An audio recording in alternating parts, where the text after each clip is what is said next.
So like safety touches off pretty much every part of a business, and like you can, any part of a business that you look at, there's a safety element to it.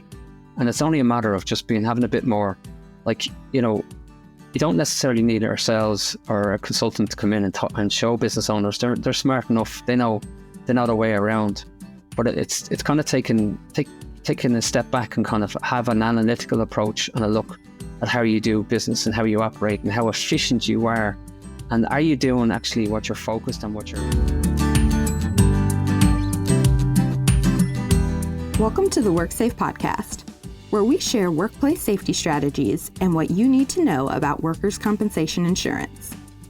The WorkSAFE Podcast is brought to you by Missouri Employers Mutual and Provisor Insurance. Welcome to the WorkSAFE Podcast. I'm your host, Heather Carl. Safety in the workplace is critical for all businesses, regardless of the organization size. Depending on the type of industry you're in, developing a safety program and protocols might include hiring safety professionals, investing in equipment and PPE, and providing safety training. The expense for all of these can add up quickly and may feel unmanageable for many mid to small sized businesses. On this episode, we're joined by Gavin Coyle. Gavin is based out of Ireland and has more than 25 years of experience in safety leadership and business consulting. He has a passion for helping businesses of all sizes develop safety cultures and recently published a book titled Workplace Safety on a Budget. Thank you for joining us today, Gavin. Hi, Heather. Thanks very much for having me on your show. I'm really looking forward to having a chat with you. Well, Gavin, we just mentioned you recently published a book that targets our exact topic, talking about how to have safety on a budget and what does that look like for different types of businesses and, different angles to approach it. We know this is a challenge for a lot of our listeners, depending on the size of your business. Even large businesses can come up against different barriers in implementing safety programs. And we'd really appreciate your insights today about how a business can make this work. We mentioned that you have more than 25 years of experience in the realm of safety leadership. And so I was hoping you could talk to us a little bit about your journey in this space and how you got into safety and what makes you so passionate about it. Sure, Heather. I was only 17 years of age when I got involved with safety. I'm not going to give you the current age because I'm starting to feel old. Let's just put it that way.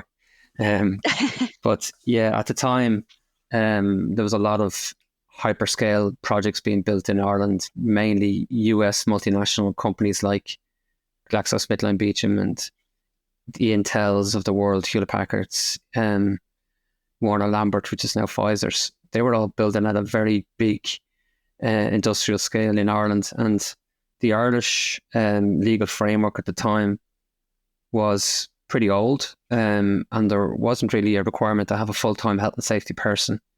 However, with the size of these projects, there was a requirement for full-time health and safety, and that was mainly being driven by the customer rather than by legislation. So I had just come out of school, so the construction company I was working for basically said, look, you're doing this because we don't know nothing about it.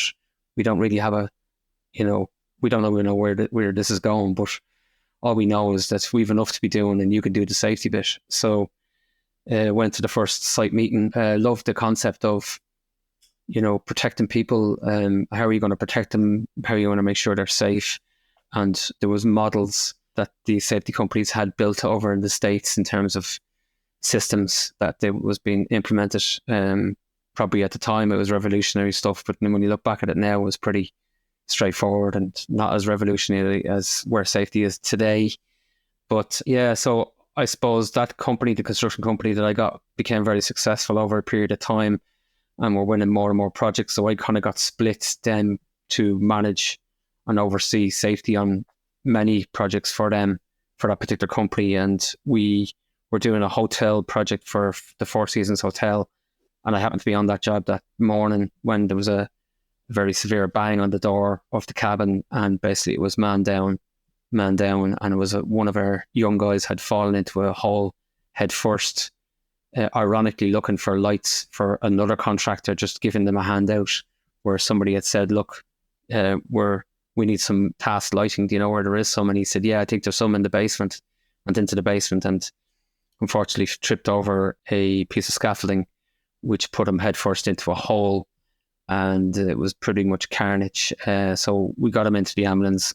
I went in the ambulance with him to the hospital. It was very traumatic in the ambulance and in A&E. And about a day later, he died of his injuries. So a kind of wake-up call for Gavin. Like, this is reality of health and safety gone wrong. And it was a very steep learning curve at a very early age of my life and my career. But in around the same period of time, I had lost a brother as well through a drowning accident where he drowned along with two of his friends, just throwing a ball to each other waist high at the Atlantic Ocean at a beach during a summer period. So he was only a couple of years younger than me. So in around the same period of time, had both a personal and a career trauma within my own life, which kind of set myself up in terms of, well, if I'm going to do health and safety and I'm going to focus on it as a career, I need to be ready that these are things that can happen when things go wrong. Well, thank you for sharing a little bit about your story with us. It's really compelling. And, I have to admire the fact that you took those traumatic and tragic incidents as a way to kind of look at it as a calling for your career and, make some changes because of it. And I think that's really, really admirable. We appreciate your perspective, especially even having that perspective on our podcast, because you've actually lived through some of what can happen, and nothing will change you more than that. So thank you again for sharing a little bit about your story and how you got into this space. And you mentioned that those were some pretty large scale projects early in your career that were going on. There wasn't a whole lot known about how to do safety, and you were sort of voluntold this is what you'd be doing. Even today, we hear that happens a lot of times. Maybe not so much on the large scale projects, but a lot of smaller businesses that just don't have real dedicated experience around what safety in the workplace looks like. And so that still happens all the time. And even though everyone can't always have dedicated staff to do that, I think training is important. And that's one thing that we definitely like to talk about. And I'm wondering if you could talk with us in your experience and from what you speak on and what you've written about, some of the reasons that you hear from businesses commonly, or that you see when you talk with people or consult with other companies. What gets in the way of implementing and enforcing safety practices within their organization, and maybe even talk a little bit about some of the differences between what those barriers are for a smaller sized organization and what they might be for a larger organization? It's a great question. It's a very loaded question, and we could break up a number of different podcasts to give you the full answer. To be honest with you, Heather, but to summarize it in as quick and easy way as possible, health and safety is a very broad subject, and that would be one of the first things I would say to anybody listening to this podcast, is that people generally, when they get qualified in health and safety, they're qualified into the subject of health and safety, but they're not qualified into the subject matter of the business that they're actually going to be working within. That's a big difference that we find in the workplace that causes confusion, to be fair, with business owners, because people come with their own biases and their own sort of interpretation of how to manage risk, and it can complicate something that should be fairly easy and very practical and very simple and very logical to follow. And what I mean by that is some people have gone down the route of, well, you can't have enough paper because if something goes wrong, the more paperwork you have, the better. And there's an element of truth to that because of the way the legal and the insurance industries are driving the whole culture of, well, if you have a piece of paper that says someone is trained, and if you have loads of paper to say people have signed off and stuff, well, that's good enough to prove that you can demonstrate that you are a prudent employer. You don't put people at risk. Or what we like to see is very clear, very simple, very straightforward and practical procedures and systems in place. And not to complicate health and safety. Health and safety should just be part of the whole integrated process within your business. And, when we find and look at companies, doesn't matter what size you are, and there's no excuse for this at all, just to be clear, generally they have an integrated system that covers quality, production, cost, safety. They're all into one system, and it's a process. Then after that, it's like a production line on a Toyota manufacturing facility. It doesn't matter whether you're construction or whether you're in the car trade. If you have a systematic approach that everybody knows their place, and there's a place for everybody's competency and how that all comes together in one system, that's what we see as the good companies that do health and safety really well, because it's not complicated and everybody knows exactly if they're challenged within the workplace. And what I mean by challenged, if somebody comes up to them and says, well, hey, do you know what the hazards are involved with that particular task you're doing? It should just come straight out off the top of their tongue what that is. So you mentioned having a system and a process in place. Are the things that you see when you work with businesses that are doing things right, doing things well in regards to health and safety? And can you maybe give an example of what that could look like for a smaller business, and then what that can look like on a larger scale for a larger business? Yeah. So, there's standards out there. You don't have to reinvent the wheel or start from scratch here. Like there's ISO standards. 45,001 standard is the safety standard, and then there's OSHA standards. Like they're generally accepted across the world in any environment, in any country. And for any organization, it doesn't matter whether you're small, medium, or large, those standards will carry weight, and they can be used and implemented fairly easily into your company, so long as you have a good person to implement it for you. So what we're saying is, use the standards that are there. They're proven. There's no reason not to use them. They're accredited across the world, and it doesn't take much in terms of cost to actually implement some of those standards. You're only talking maybe a couple of $1,000 to actually buy that system and implement it into your own business. And the system can be tailored towards your culture and towards your processes. And so generally, we see these systems and we can see companies thriving because they have a very clear model, if you like, to follow. And again, we cover that off in the book in terms of, using systems like this to actually improve your business, but also for you to win more business, because we see clients actually putting into their framework tenders a requirement to have an approved or accredited standard or system. And, there's marks to be earned on tenders for that.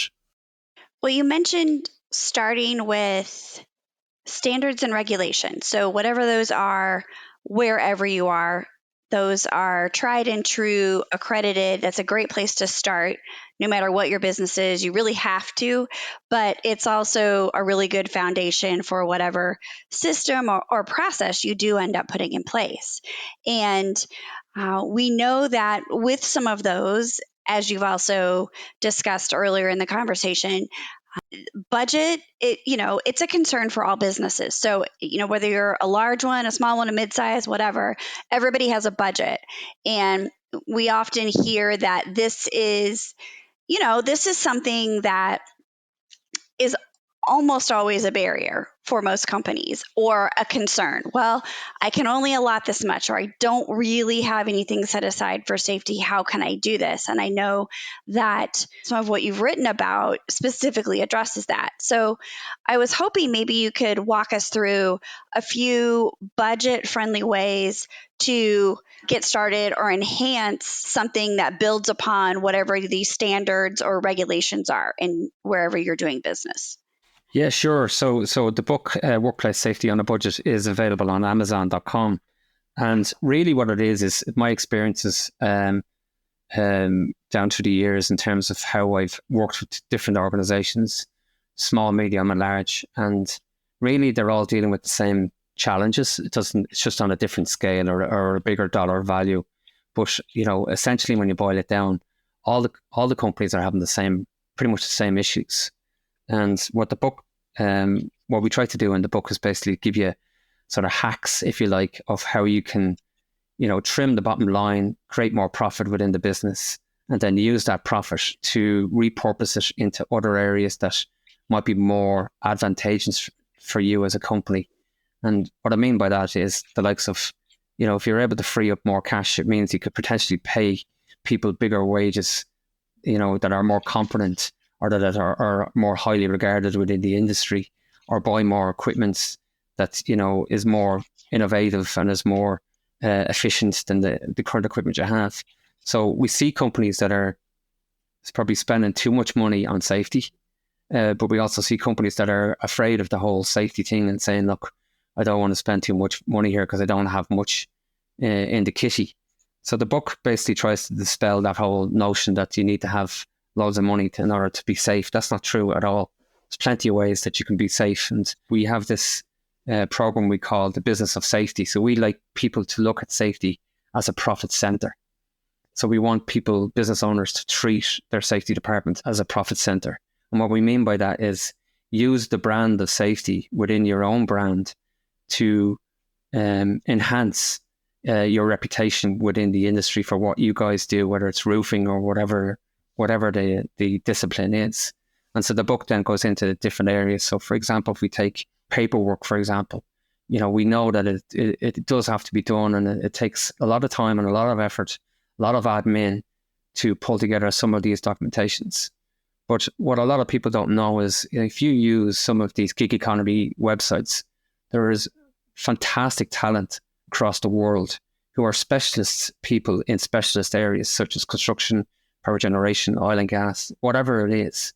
And you can put a tender out on these gig economy platforms and then review all of the tenders come into you to show you the quality that's out there. And then you can decide what your budget is and which person you're going to use in order to develop this paperwork. So while that paperwork was being developed online for you, it allows your team and your guys to free up their own time to continue to operate the business, to push things forward. So you're getting a double whack there. You're creating more capacity for your people to do more work on the stuff that they're focused on. And at the same time, you have a really good outside expert who's not costing you the world because you have it budgeted already for it. And then you're building that paperwork in behind. Yes, the paperwork won't be exactly what you need because it has to be tailored towards your workplace and towards your environment and towards your culture. But 90% of the work will be done for you by these very good freelancers. And of course, you'll have those freelancers then on standby whenever you need them. So you're not paying for a full-time employee or a consultant to come in and do this type of work for you. So that's just an easy win for anybody that's listening to the podcast.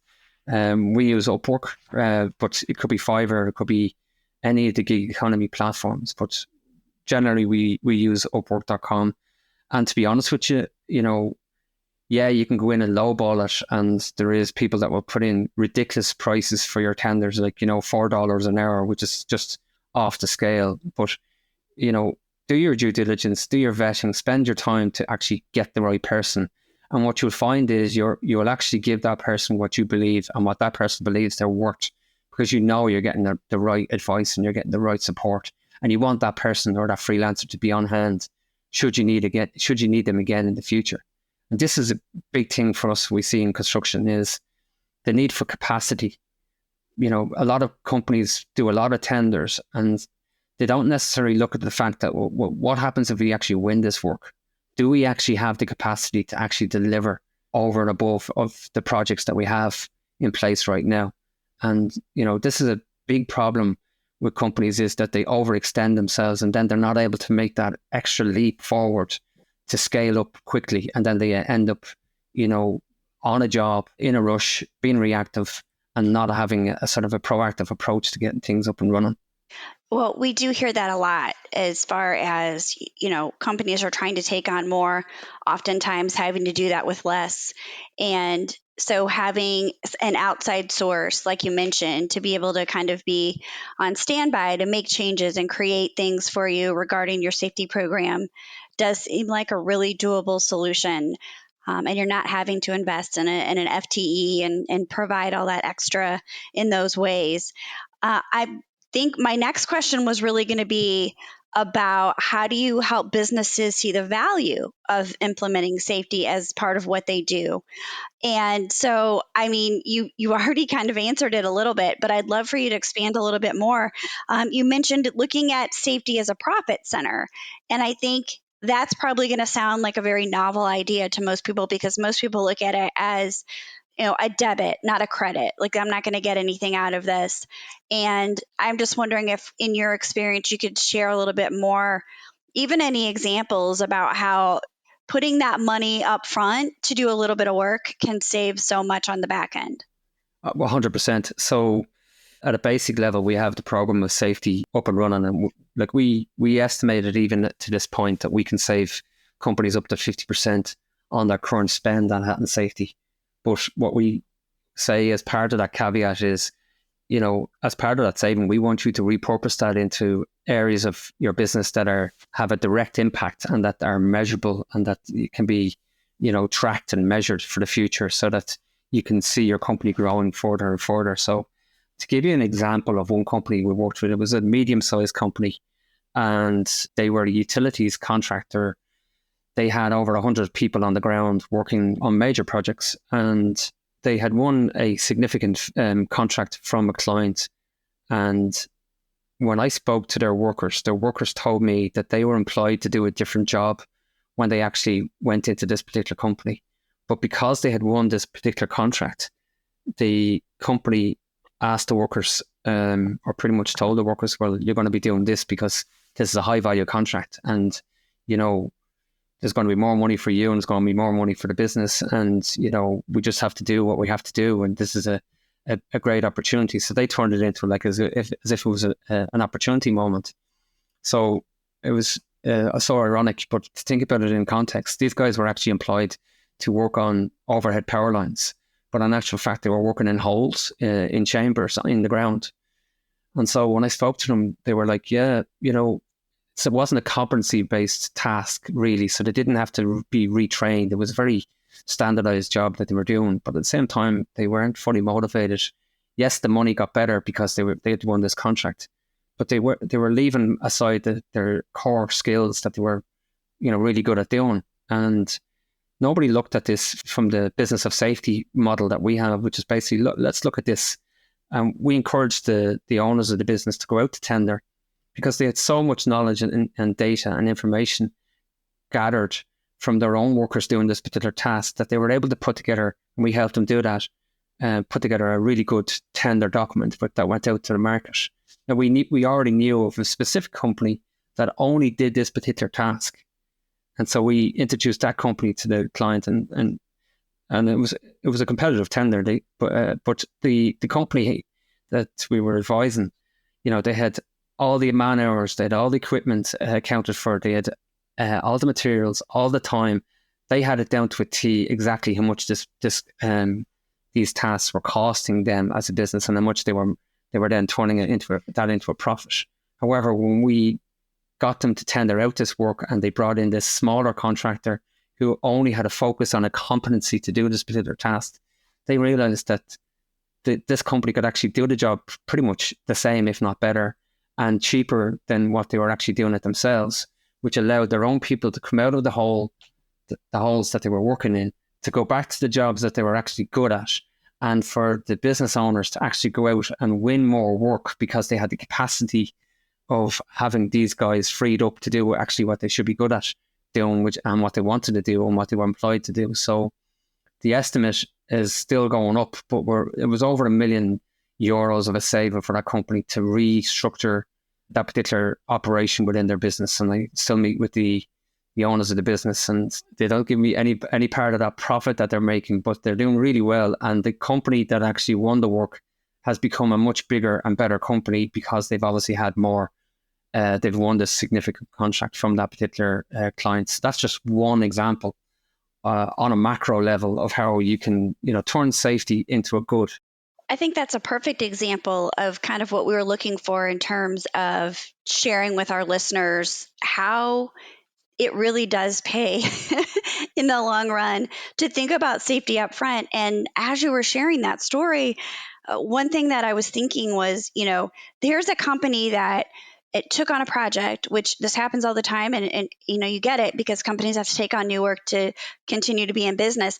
But their employees weren't necessarily trained in that skill or maybe even in the safety aspects of that particular type of work, which, you mentioned utilities, that can be pretty dangerous. So I'm sure not only did it make sure the job was done more correctly, but thinking about the safety issues that could have been there by asking people to do that kind of work that really didn't have the training there is, that could end up costing so much in injuries and other issues down the line. So I wonder if you guys recognize that as well when you work with some of these groups.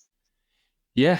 There's so many areas that we could talk today about that you could touch off. Like safety touches off pretty much every part of a business, and probably business owners don't really respect that enough. I would, in my experience, would feel like you can, any part of a business that you look at, there's a safety element to it, and it's only a matter of just having a bit more, like, you don't necessarily need ourselves or a consultant to come in and show business owners. They're smart enough. They know their way around, but it's kind of taking a step back and kind of have an analytical approach and a look at how you do business and how you operate and how efficient you are. And are you doing actually what you're focused on, what your core value and what your core process and what your core strength is? Or are you getting dragged into areas that you know a little bit about, or you're just doing them to satisfy the customer because the customer has pushed you into this area and, you don't want to let them down.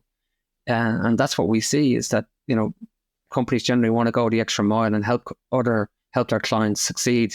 But sometimes in doing so, they lose track of what their core focus and their core strength is. And, if someone's listening to this podcast as a business owner, we would encourage you, get a spreadsheet, go and look at all the different aspects of your business. You don't need us to do it for you, and break down each part of your business and see, how healthy it is. Is the money that you're spending in those areas effective? How are you measuring that? What's your output? And, if you're doing really good in a particular area, why aren't you spending more money in that and less money on stuff that, is not making much of an impact?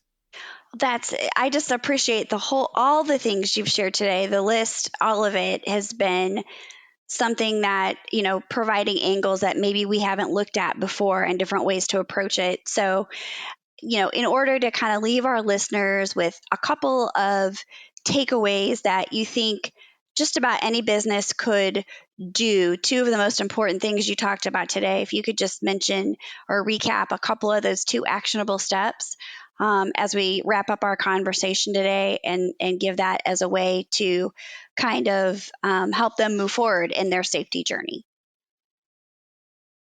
Yeah. So look, biggest thing of the whole lot is don't complicate health and safety. Enough people have done that in the past, and I'm sure there'll be more people in the future that will do it. Get down to the brass tacks of how good a company are you, what's your core strength, what's your core values, and create a process and a system that is like clockwork within your own business. And you'll know, and companies know, and you'll have a general feeling that your company is actually moving really fast, and it's very exciting. Companies are very exciting to work with that know their own business inside out, and their employees know the business inside out.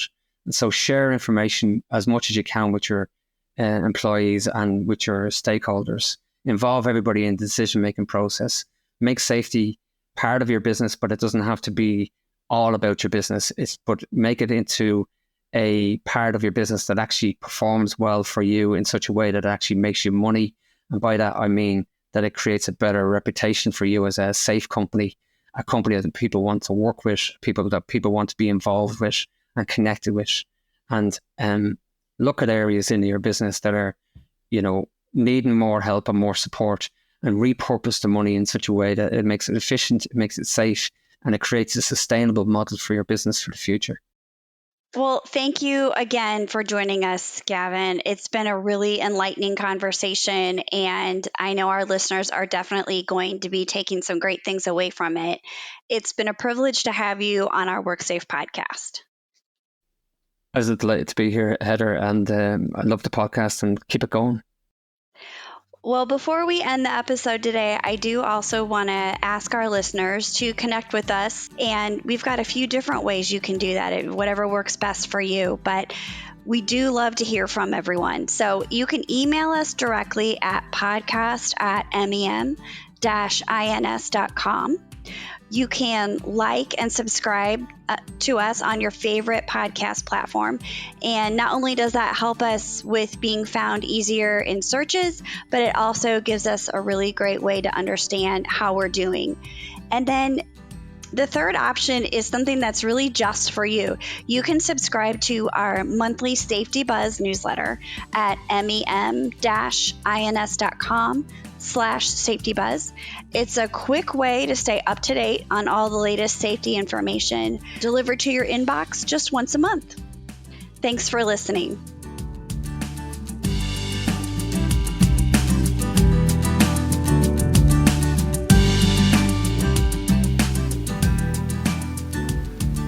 Thanks for listening to the WorkSAFE Podcast with Missouri Employers Mutual and Provisor Insurance. If you like this episode, be sure to subscribe on your favorite podcast app. Find free safety resources and industry insights online at mem-ins.com.